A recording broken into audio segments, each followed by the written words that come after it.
This conference will now be recorded. Hello, everybody. My name is Cheryl Saavedra, and I am one of the Law Mom co-hosts. Together today with Patricia Galindo, who is present, Deanna Valencia. Some of your pictures I can see, and some of them I can't. Jensen Wallace, who is present as well. And today is our third Law Mom chat? Our third Law Mom chat. And today we're talking about managing a busy law practice while being a law mom. And so some of you I can see your names and some of you I can't, which I think is really interesting, but I can't see any of your faces. So if you're not busy and you want to show me your pretty face, then that makes it easier for me to try and have a discussion with you. But I wanted to talk to you about being a busy law mom and how you manage to do that. For myself personally, I'm a family law lawyer and I've been practicing family law for about 26 years.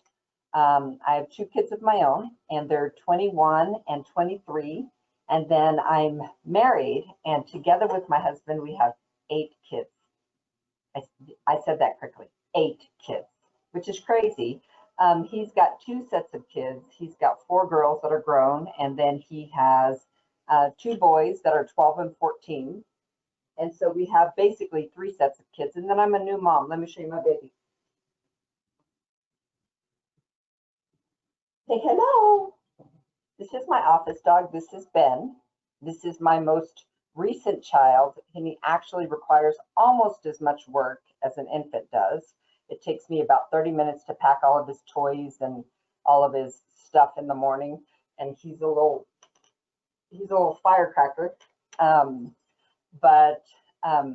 Anyway, one of the things that I've learned during my 26 years of practice, and I think particularly in the area of family law, because in the area of family law, when you're doing divorce and custody, clients are constantly in a position where they need immediate advice. I would think that there would be other areas that would be similar to that, like criminal law, for example, or perhaps Social Security, workers' comp, bankruptcy. But I know that particularly in our area of law, clients need immediate access. And sometimes when they don't have immediate access, they make really bad decisions. And those decisions cost the clients time and money when we're trying to make up for those later. So over the years, I've learned how to access certain resources in order to make myself both a good mom and a good lawyer. Another thing that was difficult for me that some of you might experience as well is my children's father was a National Guardsman and a fireman, so he was gone all the time. I wasn't a single mom, but I was often parenting all by myself for many months. He was deployed twice, once for 13 months and once for 18 months. And so during those periods of time, I ended up parenting alone. So the first trick that I really learned as a lawyer and a law mom was to find my tribe, is what I say. And actually, let me go back.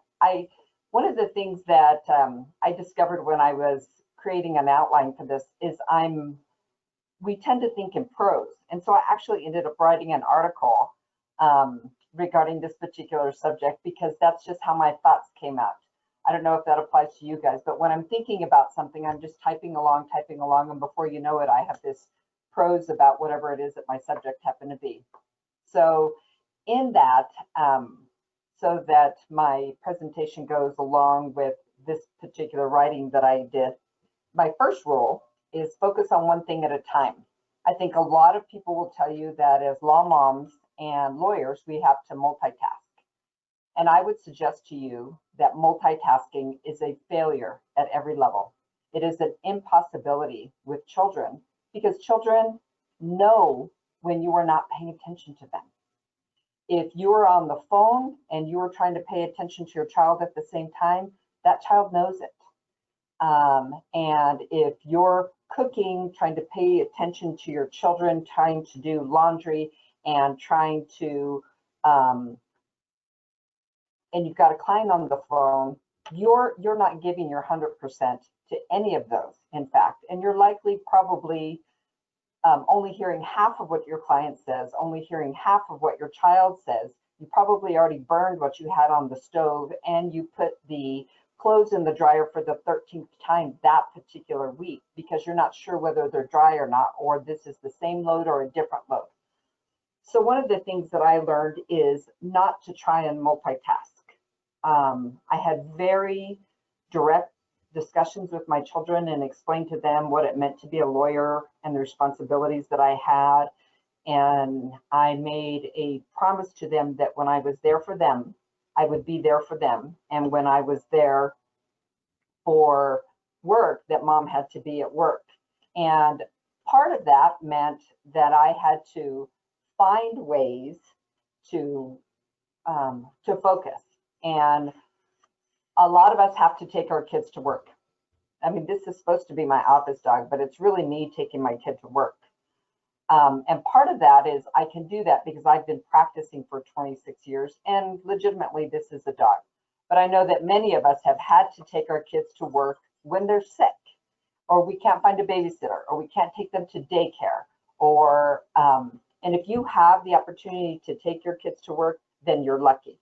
If you have found an employer that has given you that, then you're lucky. Luckier is an employer that allows you to stay at home and still dedicate your time to your kids.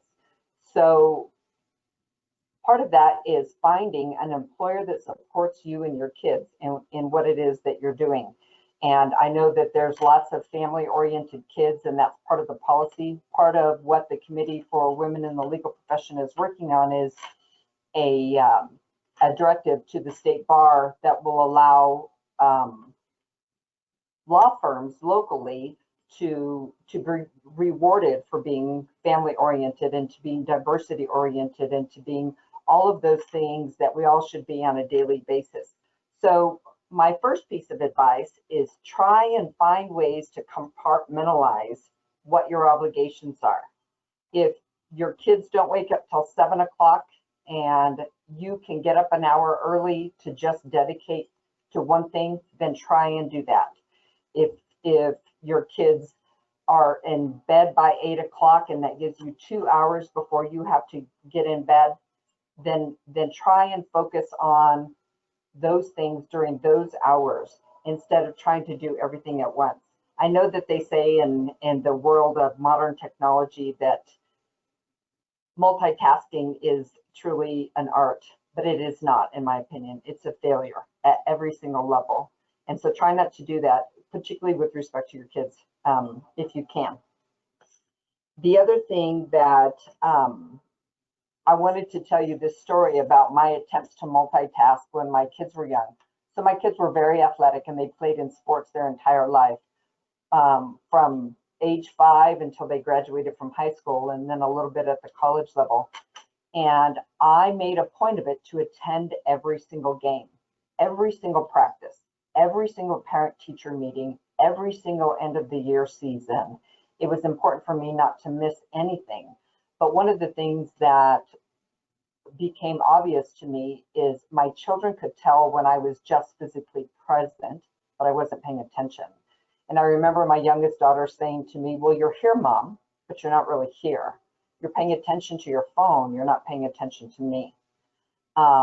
Because when my kids would look up in the stands to see if I was watching, I was trying to answer some emergency email, or I was trying to send a message to my legal assistant to get something done, or I was trying to see what I had planned for the next day. And it really was telling to me that my child had to say to me, it's okay, Mom, I know you're busy. Well, she shouldn't have had to have said that. And so as my kids got older, I stopped bringing my phone. I would leave my phone in the car because for whatever period of time that I had committed to her and to my oldest daughter, my phone could wait. It could wait 1 hour. It could wait 2 hours because whatever emergency was there was going to still be there. And if I happened to have a client that did something stupid enough to go to jail, then, you know, maybe that didn't hurt them either. Probably taught them a lesson or two.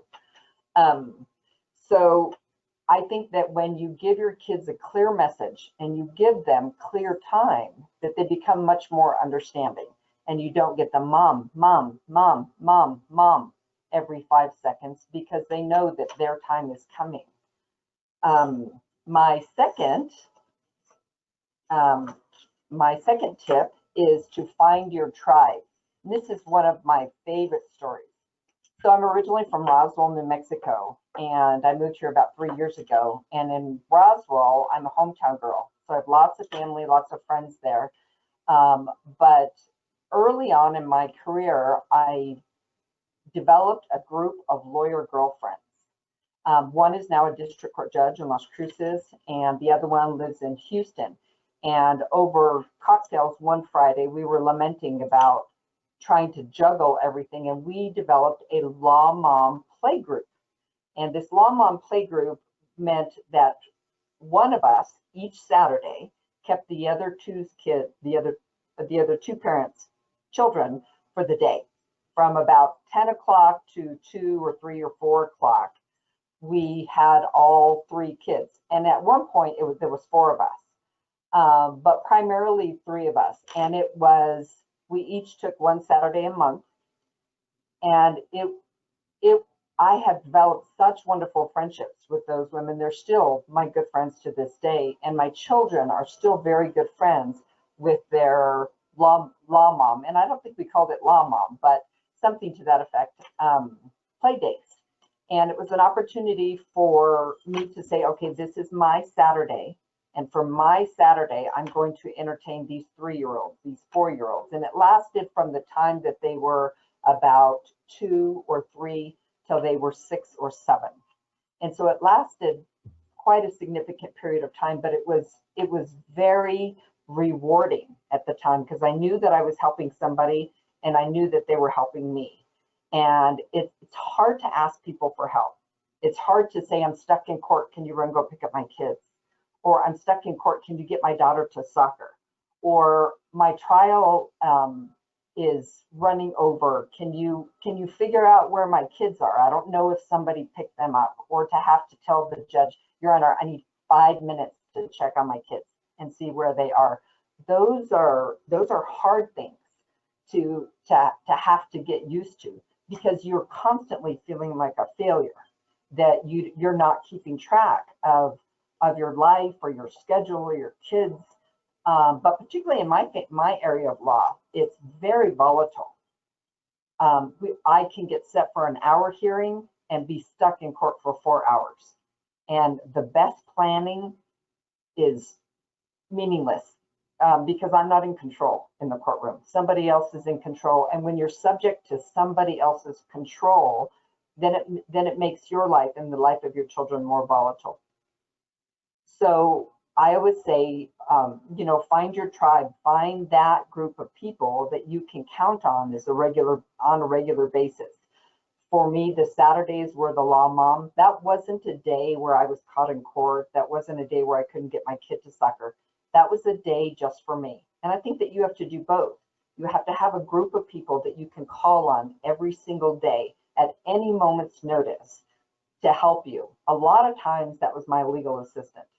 When I was in Roswell, my legal assistant actually worked for me for 17 years.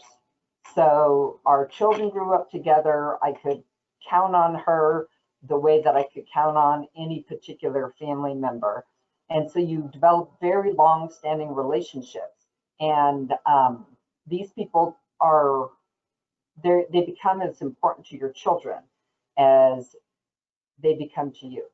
So once you find somebody that you trust and that your children are comfortable with, hang on to that person and do whatever you can to sustain that relationship.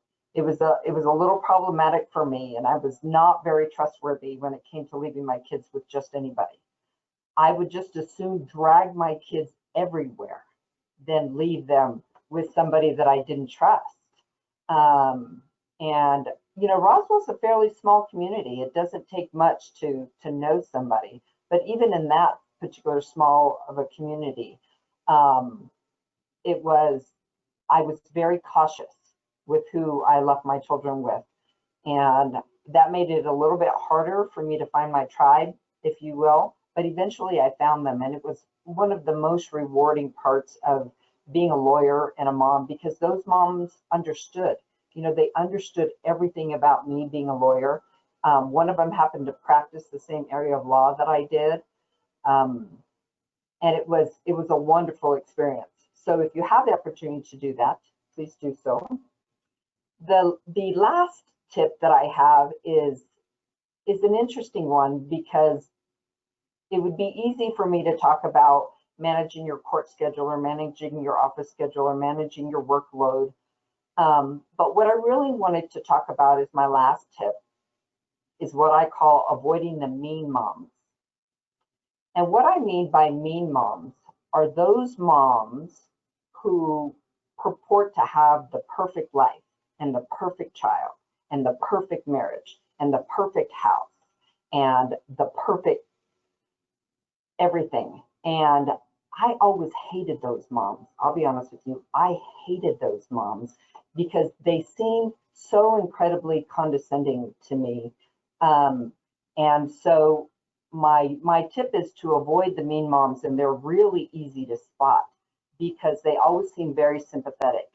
Oh, I'm so sorry, Cheryl. You're working so hard. It must be so hard for you. It's got to be hard for your kids too. They must be exhausted. Well, you know what? It would be a really bad thing for me to punch you, but you're lucky that I'm willing just to walk away and not punch you. When you're the only mom that's showing up to the bake sale and you have store-bought cupcakes because every other mom was able to stay home and make M&M or gummy bear or sparkle cupcakes that had everybody's initials on them, or snack bags for the games that were carefully decorated with everybody's name and the sports team. Well, those moms typically were not lawyers, and I am fully in support of stay-at-home moms. I represent stay-at-home moms every day, and I advocate for their right to stay home because I do think it's a job. What I do not support is the discrimination that occurs between women sometimes when they feel that they are able to discriminate against other women because they have an advantage that other people don't have in life.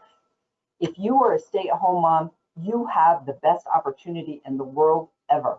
And I applaud you for the ability to do that.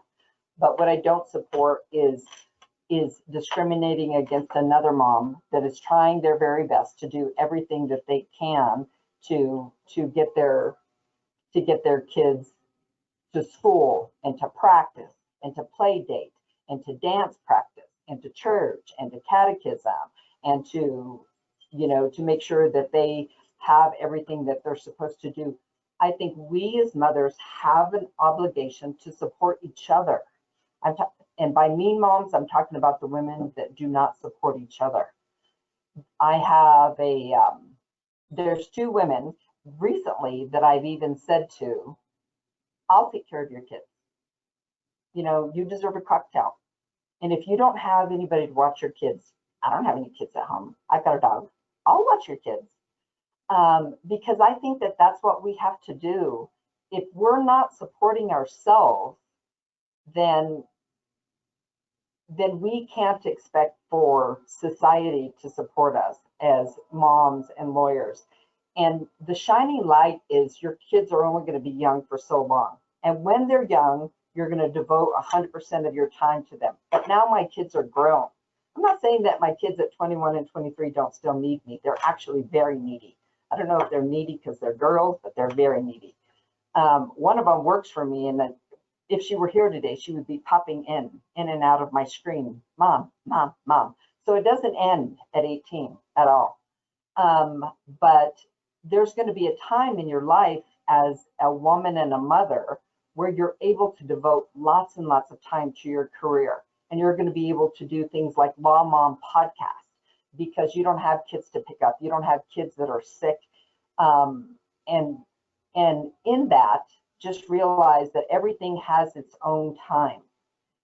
Focus on giving 100% of your time that you can to your kids when you're young, when they are young. And then someday you're going to be able to devote 100% of your time to your practice when they grow up. You know, they say lawyers never retire, that lawyers are one of the professions that unless you're working for the state and you have some sort of state retirement, that they never retire.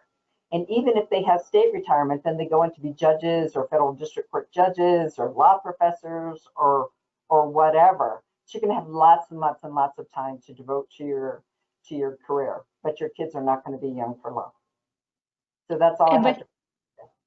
And with that, that's our 20 minutes. So feel free to ask questions and comment. I see a bunch of Hi, everyone. This is Patricia. Thanks so much to Cheryl for sharing this topic. I think it's really, really timely.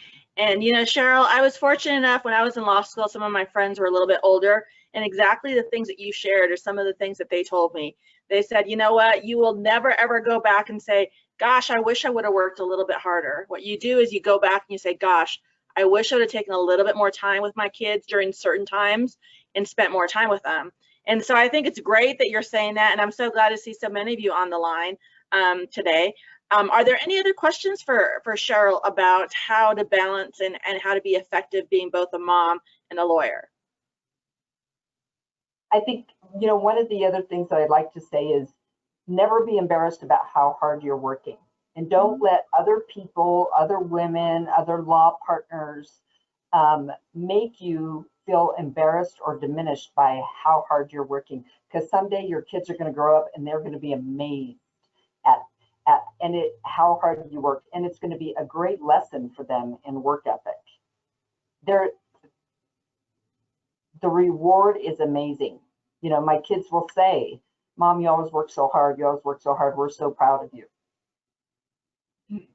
That's a great point, Cheryl. Hey, one of my law mom friends, I have to share this really quickly. I know that you all are listening. A lot of us get together, and a lot of our kids when they're younger would play together. And I think she had a little boy, and he's the same age as my little boy. And they were maybe 6 years old, maybe kindergarten or first grade. And we were talking about going to the state bar convention. And her son said, she said something, and he said, Mama, are there going to be boys there? She said, of course. And he goes, oh, boys can be lawyers too? So that was one of my most favorite quotes, because our kids saw us as being, you know, law moms, always hanging out.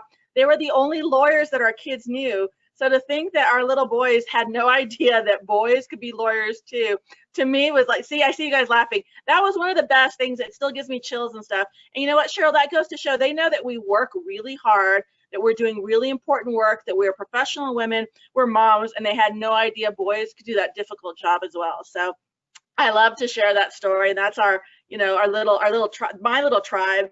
But I think it's not just us, it's how our kids see us. And that was an absolutely fabulous moment for us, because it was like, you know, this is great. And too, Cheryl, that little group, we have called and texted each other. One of my friends had interviews one time, and they were going really, really late, and she was texting me. And luckily she had put me on her kids' sheet so I could go to their kids' school to pick them up. I had never been there. I was trying to Google where the school was. I was kind of lost, but I thought, she told me go get her friends, and there I was on this huge journey. I've done it actually for two friends, one of which is on the line here. And, you know, I went there and I thought my job is to go, you know, scoop up your kids because you were there. She had to do interviews until 9 o'clock at night. And, you know, I'd text her momentarily and say, hey, we're going to feed them dinner. Don't worry, doing that. And she was so apologetic that I looked at her, I'm like, it's not like you wanted to be away from your kids for this long, but I was able to get them from school, play, feed them. They were getting a little worried when it got kind of dark, but it's just to show you, at least she had a backup plan when she couldn't leave. She was on the interview committee, and you all know that probably when you're on, you have to interview everybody or it could totally mess things up. So it's always great. So Cheryl, I think you've given us some really, really great tips and resources. I think her little puppy Ben, I think Cheryl's starting an Instagram page for him. He is so adorable. I love seeing his pictures all the time. It brings me so much happiness. There he is. And I think, Cheryl, you should bring Ben to our little law mom chats, because just seeing this cute little innocent puppy is so amazing. He is like a baby, like an infant. Say hello. Great. It doesn't see, look at, isn't that just like kids? When kids pop in, it's okay. I think they make me smile. So I know that we're almost out of time for today, and we really want to keep these short. So thank you all for joining. just to let you know, I'm going to be in charge of the next one, which is August 3rd. And what I'm going to be doing is working from home, working for you. That's going to be my topic, because I think that there's a lot of different points of view with that. So I hope that you'll be able to join us on August 3rd when we talk about is working from home, working from you, and hopefully learn some little tips. Again, if you have any questions, suggestions for future topics, please let us know. We enjoy sharing our information, our knowledge, our I guess, challenges that and our things that we've learned, which I think is what Cheryl is so honest with. Thank you, Cheryl, because it's hard to admit when your kids call you out on things and that, you know, that take through the heart, that it hurts so bad that you're like, I'm really not doing a good job at anything that I'm doing. You're surviving, but you're not doing a good job. So thank you, Cheryl, for being honest and sharing that. And we look forward to seeing you all in a couple of weeks. And thanks so much. And hopefully you guys will have a great week. Bye-bye. See you guys.